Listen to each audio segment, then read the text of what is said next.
Olá pessoal, boa tarde a todos da Ler, Festival do Leitor. Muito obrigado pela presença de todos. Nós estamos aqui no Espaço Maker.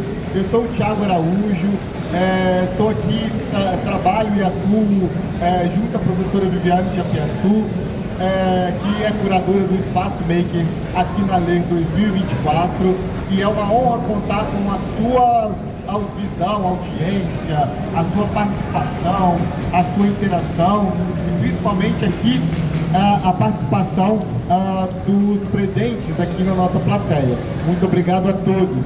Nós estamos em mais uma ação do nosso espaço intitulado Acessibilidade. Eu vou ler aqui, gente, porque o nome é enorme e tem vários termos complexos. Peraí que eu já vou anunciar também a nossa palestrante, a nossa interação. Eu acho. São vários temas interessantes. O título é Acessibilidade na contação de história, tecnologia assistiva e cultura maker. Nossa, vários termos complexos e pode parecer muito complexos, mas não é. É que a gente vai discutir agora, junto com Érica Maia. Desde já, muito obrigado, Érica, pela sua participação. Nós estamos muito felizes. Érica é uma parceira de trabalho do núcleo de nós aqui como profissionais. Obrigada, Thiago. Nós estamos muito felizes em poder contar com a participação dela nesse nosso evento. Érica, se apresenta e me conta um pouquinho mais sobre isso. Tá, ok. Olá, pessoal. Boa tarde. Agradeço a organização do evento, aqui a curadoria da Viviane, e do Thiago, para eu estar aqui participando desse evento com minha oficina de impressão 3D e os meus projetos, que envolvem a tecnologia assistiva e cultura maker. São vários conceitos, mas eles se combinam extremamente bem, Ótimo. Então, assim, a gente está aqui numa palestra presencial. Nós estamos gravando essa palestra e esse bate-papo, na verdade, e nós estamos também com uma bancada de objetos em 3D. Então, depois a gente vai esclarecer tudo isso, mas a metodologia Maker é muito famosa por colocar a mão na massa, faça você mesmo, é bem interessante. Mas me fala aí, tecnologia assistiva, o que é isso? Tecnologia assistiva, A tecnologia assistiva, ela é um conceito aplicado para viabilizar o acesso e romper barreiras de inclusão, viabilizar a inclusão e barreiras de acessibilidade para pessoas que têm questões motoras, intelectuais, de comunicação. Esse conceito veio da terapia ocupacional, e com essas tecnologias, elas são bem antigas, podem ser tecnologias na área de educação, já praticadas na área da saúde, e eu trouxe esse conceito para a contação de história. Olha que interessante, então nós chamamos de barreiras das pessoas, bem interessante esse termo, E aí nós estamos na Ler, um festival de cultura, de literatura, de leitura, e esse tema então voltado para a literatura e para a cultura. Como que você, na verdade, então, juntou todos esses assuntos importantes para nós? Bom, dentro do núcleo de inovação e pedagógica, e tecnologia da Veiga, eu tive a oportunidade de entender todos os equipamentos, de inovação que existem ali naquele espaço, e tentar, de alguma forma, adaptar as terapias, de linguagem. Eu sou do curso de fonoaudiologia e ali nessa terapia de linguagem a gente poderia utilizar, por exemplo, livros, Podem ser livros infantis, literaturas diversas, sendo que a gente consegue incrementar, conforme a necessidade daquele indivíduo, elementos para potencializar o estímulo, que pode ser auditivo, um estímulo tátil para dar materialidade àquela história, E com isso a gente pode viabilizar com que os 5 sentidos eles sejam estimulados naquele momento da comunicação ali, para entender se aquele indivíduo está compreendendo aquele texto, está compreendendo um comando simples ou complexo de comunicação. E eu vi que através do espaço maker, né, da cultura maker, que é o mão na massa, eu conseguiria, de acordo com uma demanda do indivíduo, produzir coisas rápidas com equipamentos que estão acessíveis dentro desses espaços, de forma barata, gerando inovação e mais entretenimento daquele paciente para dentro da terapia. Ótimo, Érica. Só para destacar para os nossos participantes, né, a Érica tem essa questão, né, de interesse de vários assuntos. Ela traz realmente uma abordagem multidisciplinar, diversos cursos e abordagens dentro de um assunto. E nós aqui no Núcleo, a gente também faz esse trabalho de tecnologia e inovação para todos os cursos e áreas. Então, acabou encaixando de uma maneira muito efetiva. E isso, assim, para quem está aberto ao conhecimento, né, e quer produzir coisas, executar, né, resolver problemas.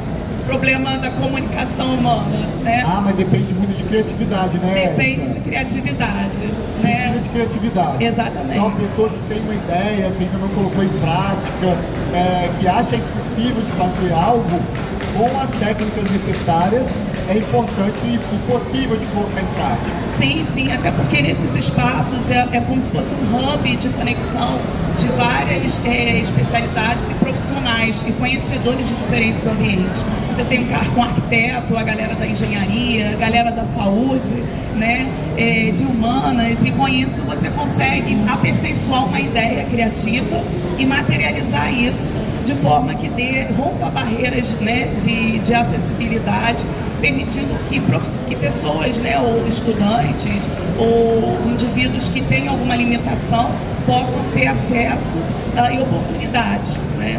Outros trabalhos, né, Érica, que a gente desenvolveu foi junto com o pessoal de design de games. Super interessante. Então, uma habilidade de um curso pode ser interessante para outro curso e complementando para fazer um projeto inovador. É interessante. Muito, muito mesmo. Então, assim, me fala um pouquinho qual foi o maior desafio dentro dessa temática de tecnologia assistiva e cultura maker e contação de história. Qual que você achou o maior desafio? O maior desafio no momento, conforme a literatura, né, do autor, eu consegui definir uma estratégia de tecnologia, né, ou ter que combinar algumas estratégias sensoriais para que a informação que aquele leitor quer passar, né, daquele livro, ela seja preservada, né? Então, assim, o desafio maior é atender o objetivo da leitura, né? Atender o objetivo da informação que aquele autor do livro se propôs, né? A gente tem aqui, estou trabalhando em cima de um livro da RTM, né, que fala de um programa de um robô que estava dentro de um laboratório, e ele, a partir dali, ele escuta uma outra voz e consegue se reconhecer, né, de que será que realmente eu sou um robô? O que eu faço? Ele começa a se questionar ali dentro. E a ideia é essa, né? Para esses indivíduos que precisam, às vezes, só de um papel e uma caneta, e a gente hoje está falando de inteligência artificial, o que a computação, o que um algoritmo, um programa, um robô representa nesse novo contexto, né? Então, vamos só esclarecer para quem está nos assistindo, nos vendo, presenciando aqui, como que o profissional precisa e vai correndo atrás do caminho dele, né? Érica é incrível nisso, ela foi atrás do autor e também de uma possibilidade de desenvolvimento desse estudo protótipo. E nós estamos aqui, nós agradecemos a presença do autor do livro, nesse caso com o título, me fala um pouquinho. RTM Repair the Machine. Depois a gente vai fazer novos registros, mas aqui eu agradeço a presença de Lucas Eclipse, é isso mesmo? Isso, valeu, muito obrigado pela presença, Lucas. Depois nós vamos poder fazer os devidos registros, mas a Érica fez o estudo piloto dela com essa possibilidade, com essa literatura, e que é incrível também, e a gente vai poder então conversar e desenvolver sobre. Na verdade... Porque uma coisa também que se trabalha dentro da literatura, né?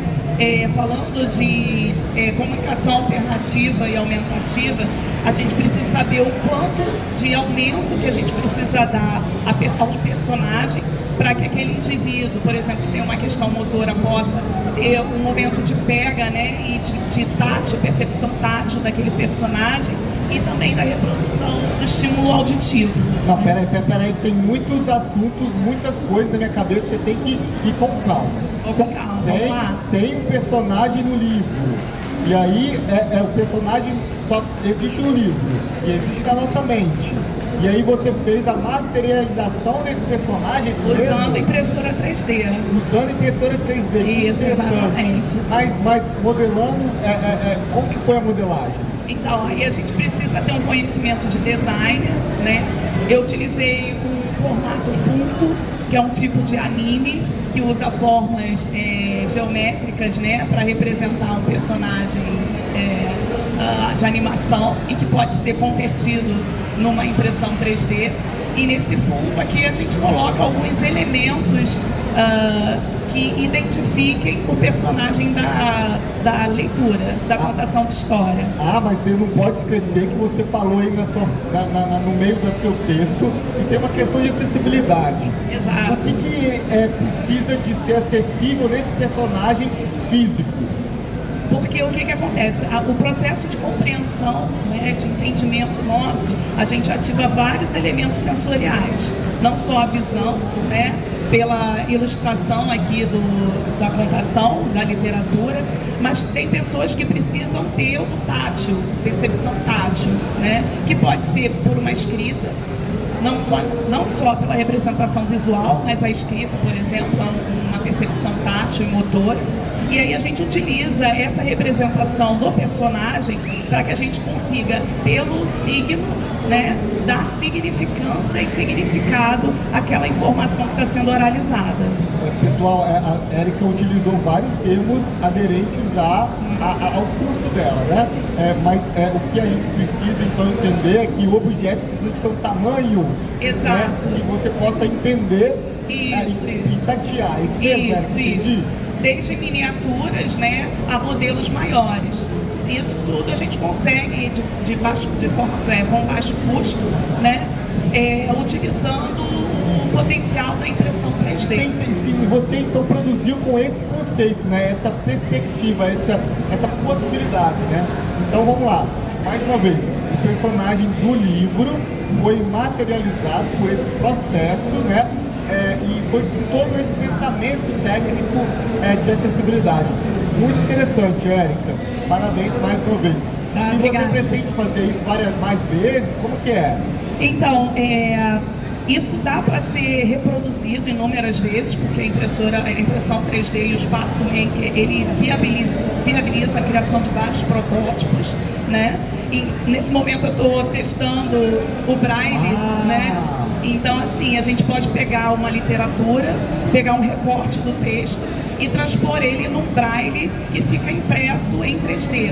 Essa é uma outra questão, explica isso direito. Isso, atendendo a um outro tipo de... tentando derrubar uma outra barreira para a galera que tem deficiência visual. Então eu posso produzir uma placa com braille através da impressora 3D. E aí isso é mais fácil ou mais devagar do que era feito sem a impressora 3D? No braille tradicional ele se torna mais durável, não mais fácil, porque o braille no papel, o papel ali ele tem uma variedade, né? Ele pode rasgar, ele pode ser molhado, e o filamento, né, o material da impressão 3D, ele te permite uma certa durabilidade, né? E resistência, você pode lavar ele e ele se mantém ali com a informação íntegra. Só para quem ainda não compreende, a gente tem uma impressora de braille e papel. Mas o que foi feito por ti é a impressão de braille na placa de impressão 3D. Exato. Impressão 3D, né? Isso, de plástico, de polímero. E aí isso acaba dando uma manutenção menor porque você consegue uma durabilidade maior. Exato. Interessante. Além de qual é uma questão da impressão 3D que a gente tem que entender, que uma impressora de braille, ela às vezes pouco acessível. Você precisa de adquirir uma impressora de braille. E as impressoras em 3D provavelmente têm uma popularização um pouco maior do que uma impressora de braille. Pode ser um viés importante para nós. Sim. E aquele caso, a gente não pode esquecer que os espaços makers, né? Alguns têm o tal do Open Day, que é o dia aberto para a comunidade, né? Os espaços makers e os Fab Labs, né? Fab Labs, isso. Érica estuda também muitos Fab Labs. Exato. E no Fab Lab a gente tem, por exemplo, equipamentos de indústria, né? É uma cortadora laser, onde a gente pode, por exemplo, reproduzir uma maquete e adaptar informações de braille, né? Nesse outro tipo de fabricação de material, né? Então a gente consegue também experimentar outras formas de reprodução da informação, da contação de história, né? Perfeito. Nossa, antes de abrir para perguntas para a plateia, onde que a gente te encontra? Como é que faz para entrar em contato contigo? A gente pode estar aqui no vídeo do YouTube ou presencialmente é fácil, né? A gente vai conversando, mas depois que esse material estiver online, como é que a gente te acha? Então, a gente é só me procurar no Instagram, né? erica.fonomediatek, estou lá disponível, e as primeiras versões desse projeto eles estão disponíveis na comunidade Maker. Tá? Ué, como assim disponível? Também. Sim, a primeira versão. Não, peraí, é disponível como? Eu posso imprimir? Você pode pegar um substrato de alguns elementos, né, que foram já modelados e testados e imprimir, procurar um espaço maker e imprimir. Ah, então eu posso imprimir esse personagem da minha casa, é isso mesmo? Pode, exatamente. Que interessante, então é uma possibilidade, né? O objeto fica disponível. Exatamente, porque tem alguns objetos públicos, né, que designers fazem e que você pode adaptar também. Essa é uma característica da indústria maker, né, do processo maker, que tem essa pegada de disponibilização do material. Então é uma característica e pode ou não ser feito. Muito interessante. Repete seu Instagram. Ou o seu e-mail não vai dar? Para quem não tem Instagram? Quem não tem Instagram, o e-mail é erica.maia.fono@gmail.com. E o Instagram, @fonomediatek. Pessoal, desde já vou agradecer aqui a presença, mas eu quero saber se a plateia tem alguma pergunta. Alguma pergunta da plateia? Não? Bom, uma pergunta aqui, e aí uma pergunta super especial. É uma pergunta... É um personagem muito importante da nossa história. Exatamente. Desde já, muito obrigado, Lucas, pela presença. Por favor, fique à vontade. Vou fazer aqui uma passagem de bastão.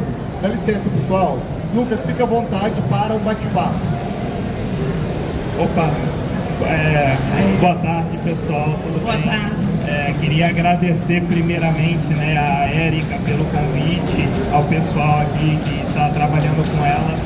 Primeiro, para mim é uma felicidade muito grande ver um trabalho meu, uma obra tendo esse lado, né, essa observação mais inclusiva da comunicação adaptativa, que não era algo que eu esperava, né, assim fazer, e também é uma surpresa para mim, porque não é a minha formação, né, quadrinhos, não é a minha formação arte. Eu sou professor também, esse ano eu não estou com turma, mas eu sou professor de biologia formado também, né? Então tem a questão da educação, do conhecimento, que a gente sabe que é uma situação muito delicada no Brasil, e é legal ver os projetos que estão trazendo inclusão, né?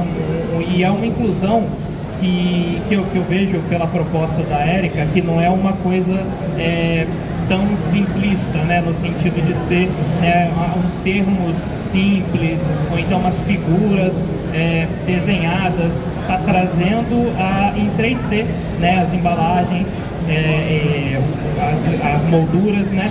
E também até os áudios, né? Os fones que você falou sim, também. Sim, muito tem componente eletrônico, né? Que permite a reprodução de áudio, porque a gente precisa do reforço auditivo, né? Então a ideia aqui é acionar os estímulos sensoriais, não só a visão, que já está na ilustração, né? A gente tem o reforço auditivo para quem tem um atraso de processamento auditivo central, dislexia, né? Para que a gente consiga orientar aquele leitor ali, né? Em conseguir memorizar, né? E fazer a conexão das estrofes, das informações, né? E até, na verdade, a minha pergunta, né, que foi o motivo de eu subir aqui para o palco, foi uma coisa que você chegou a comentar comigo. Eu gostaria que você falasse um pouquinho mais da importância desse projeto até para outras áreas, né, áreas de fora, assim que vão. A gente sabe que a educação é a base de tudo, mas como que outros profissionais podem estar olhando essa comunicação adaptativa e trazendo, né, a inclusão de outras pessoas que às vezes, né, a gente não está enxergando. E aí como é que você enxerga mais no futuro, para frente, a expansão desse projeto? Obrigada por tocar nesse ponto. No Espaço Maker, né, a gente consegue exercitar os dois A's, né, da comunicação, do CA, que é comunicação alternativa aumentativa. Você consegue aumentar pela escala, né, qualquer representação material daquela comunicação, que está, no caso, numa contação de linhas. E a alternativa é que você oferece outras formas táteis, né, de percepção sensorial, para que aquele indivíduo possa se compreender e também dar significância àquela informação nova que ele está recebendo, né? Então, a ideia é que os profissionais consigam enxergar os espaços makers, né, como uma oportunidade deles adaptarem as práticas pedagógicas e as suas estratégias de reabilitação, usando a inovação, né, usando componentes eletrônicos de baixo custo, que podem ser experimentados e prototipados dentro desses espaços, para justamente dar uma qualidade e uma viabilidade de inclusão, né? Porque eles já possuem atraso, mas uma vez que a gente consegue elevar, né, impulsionar aquele indivíduo por um nível mais próximo de um século, que agora a gente já fala em inteligência artificial, isso é perfeito, né? Muito obrigado, Érica, por esclarecer, né? Fico lisonjeado mais uma vez e agradeço o convite, e também eu desejo todo sucesso, né, pelo projeto aí. Desde que você entrou em contato comigo e falou, eu achei muito interessante, me chamou a atenção e, novamente, né, eu desejo todo sucesso. Eu que agradeço muito. No momento que eu tive contato com a sua literatura, né, a RTM, para mim, ela representa o seguinte, né, uma vez que aquele indivíduo ele tem um tablet, um computador, se ele está num momento de desequilíbrio cognitivo, ele pode quebrar aquilo. E aí a comunicação dele simplesmente acabou naquele momento, né? Pode ser extraviada. E no final a gente consegue, com esses elementos de baixo custo, garantir que mesmo que haja esse incidente, a gente consiga repor a comunicação em menos de 24 horas. A gente consegue imprimir objetos desses em 15 minutos, né? E com isso a gente mantém a autonomia e a oportunização, né? Um outro ponto também, falando sobre a caverna, né? O meu outro trabalho também, A Caverna do Feiticeiro, foi o meu primeiro quadrinho, né? O meu quadrinho de estreia, e aí até fico realmente lisonjeado de estar comparecendo, porque eu só tenho 2 anos como quadrinista, né? Na verdade nem são 2 anos, mas eu lancei o meu primeiro quadrinho no ano passado de maneira independente, e esse ano eu lancei mais um, né? Assim, que são riscos, né? Coisa que a gente quer fazer. Tô seguindo uma paixão que eu sempre tive, e quanto mais eu entro nesse mundo, quanto mais portas, né, oportunidades se abrem, eu vejo que é uma coisa que eu quero continuar fazendo. Até tenho planos para obras futuras também. E nessa literatura, a personagem ela é não oralizada, né? Sim, até falando, né, acabei esquecendo, mas na Caverna do Feiticeiro, a protagonista é uma menina muda. Então, não tem diálogo nenhum, também não tem o balão de pensamento. Então, a gente não sabe nem o que a personagem está pensando. O desafio para mim nesse primeiro quadrinho foi como eu iria representar as ações e os sentimentos dela, através das emoções. Então, teve a preocupação da expressão, do desenho, né? E da comunicação dela com os personagens, porque ela não é surda, ela entende os personagens, ela consegue ouvir, mas ela não consegue falar.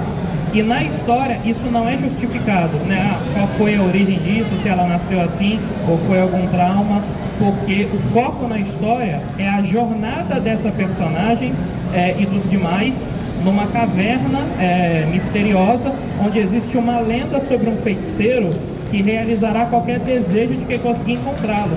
Então, na verdade, é interessante porque o começo do livro, a protagonista, a Alume, ela cai acidentalmente nessa caverna. Ela não tinha intenção. Olha o spoiler. É o comecinho, assim. Ela não tinha intenção. Mas conforme a gente vai conhecendo os outros personagens e a jornada vai seguindo, a gente vai entendendo como ela está pensando, como ela está raciocinando e as ações dela também. Também não fica só no rosto, né, na expressão, mas nas ações que ela toma. Eu tive que tomar um certo cuidado também para ela não parecer muito suscetível aos outros personagens, né, de só obedecer e de não ter uma independência. Quando eu criei e eu fui tendo esse cuidado, era justamente para ter um destaque, que afinal ela é a protagonista.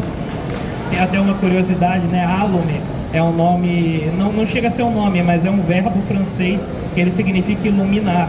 E a característica dessa personagem é que ela está sempre com a lanterna dela. Na história inteira a gente vê, então ela está andando mesmo na escuridão, no mistério da caverna, ela está mantendo a luz perto dela. Então tem esse simbolismo também, que aí eu não vou falar muito mais da história, porque é uma obra de mistério. Exatamente. Então aí tem as coisas que vão acontecendo também, mas é uma obra completa, ela está finalizada, né?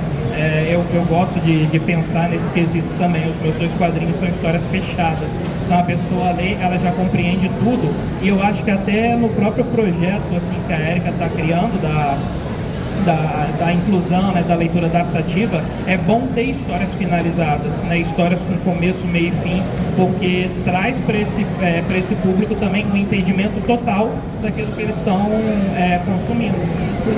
E aí, só para fechar, é porque como ela não tem fala, né, e trabalhou-se muito a expressão na sua ilustração, no caso de um autista, a gente precisa trabalhar com expressões. Então eu pego elementos de pictogramas, de expressão facial, por mais que eu esteja ali com ele demonstrando essa expressão, o pictograma vai sinalizar que ele vai conseguir reproduzir isso em outro ambiente, qual tipo de emoção ele está sentindo através daquela contação de história que eu vou aplicar dentro do ambulatório, utilizando o seu livro. Meu muito obrigado.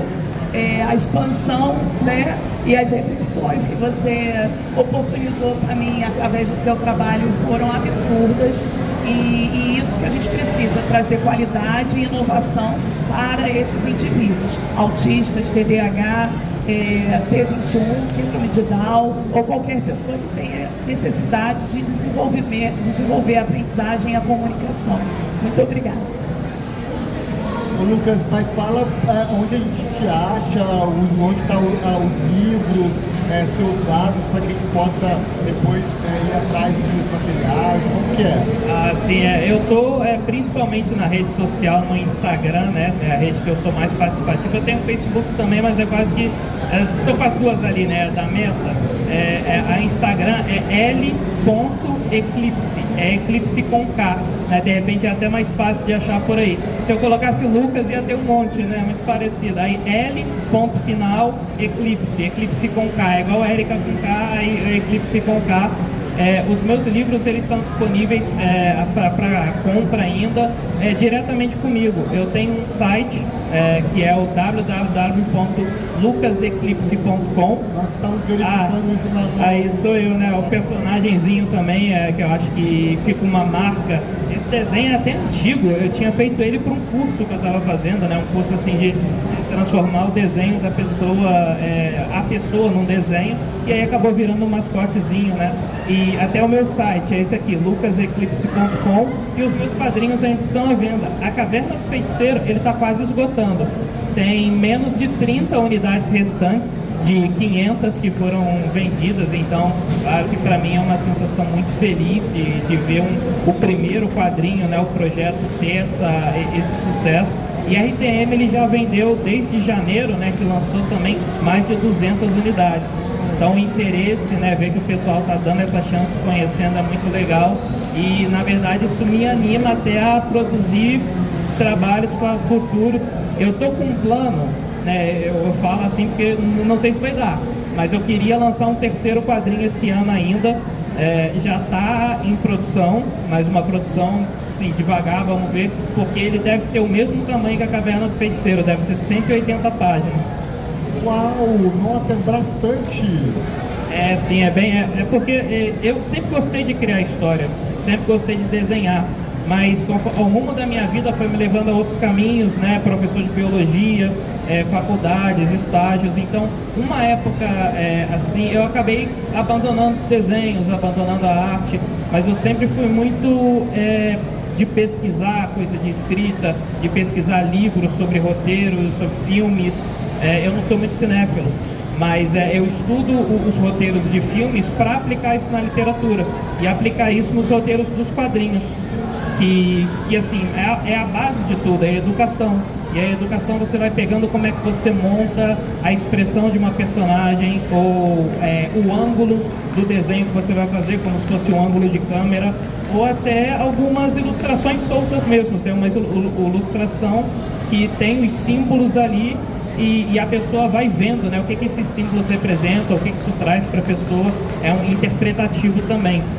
Até a Caverna do Feiticeiro sendo uma história de mistério, RTM também tem, né, um pouco de mistério, é mais ficção científica, tem casos interpretativos, né, que a pessoa pode tirar a própria conclusão do que está acontecendo, e eu acho que isso deixa mais familiar a obra para a pessoa, ela se envolve mais, assim como tenho certeza que a Erika é envolvida no projeto dela, né, e me envolveu também quando ela conversou comigo, e eu achei muito interessante. E eu acho que isso diferencia, às vezes, uma coisa que é puro entretenimento, né? Às vezes um filme de ação, ou até um quadrinho, né, que seja puro entretenimento, de uma coisa que tem um significado mais profundo, né? Às vezes que transforma, que inspira uma pessoa a se tornar um escritor também, ou um quadrinista, desenhista, e ver, né, isso trabalhando um pouco, 2 anos só como quadrinista, é muito gratificante mesmo. Parabéns e muito sucesso. Estou aqui curioso para saber a próxima história. Nós estamos aqui na tela com as 2 redes sociais dos nossos participantes, Erika Fono Mediatek e aqui o L Eclipse. E eu gostaria de agradecer a presença dos dois. É uma honra poder tê-los aqui no Espaço Maker. Nosso agradecimento formal a essa mesa, e convido a todos para curtir esse registro e poder comentar aqui as suas questões. Muito obrigado. Podemos encerrar com uma salva de palmas para os nossos entrevistados. Parabéns pelo trabalho mais uma vez, é uma honra poder contá-los. Pessoal, muito obrigado aqui pela audiência visual e até logo.